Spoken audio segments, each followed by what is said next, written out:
વાત રાજકોટની તો રાજકોટમાં દબાણ હટાવ શાખા વેપારીઓ વચ્ચે જે છે માથાકૂટ થઈ। લાખાજી રાજ રોડ પર દબાણ હટાવ શાખા અને વેપારીઓ વચ્ચે જે માથાકૂટ જે છે થઈ છે તેનો વિડીયો વાયરલ થયો છે। પાથરણાવાળાઓને હટાવવા વેપારીઓએ રજૂઆત કરી હતી। વેપારીઓની દુકાન બહાર રાખેલ સામાન જપ્ત કરતા માથાકૂટ થઈ।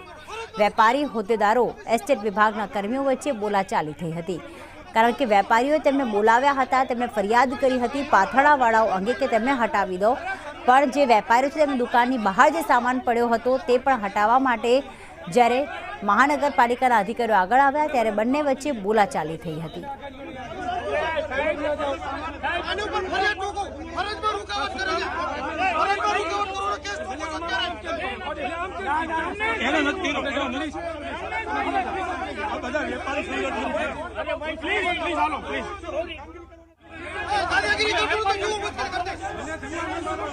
મયુર અમારી સાથે જોડાઈ ગયા છે। મયુર, કઈ બાબતે માથાકૂટ થઈ હતી એ જણાવશો?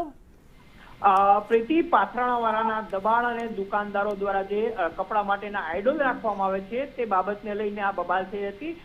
લગભગ 100 વર્ષ કરતા જૂની લાખાજીરાજ અને ધર્મેન્દ્ર રોડ માર્કેટ આવેલી છે, જ્યાં તહેવાર દરમિયાન મોટા પ્રમાણની અંદર છૂટક વસ્તુને પાથરણાવાળા બેચતા હોય છે। 6 મહિના પહેલા પણ બબાલ થઈ હતી અને ગત વર્ષે પણ નવરાત્રી અને દિવાળીના તહેવારની અંદર આ પ્રકારની બબાલ થઈ હતી।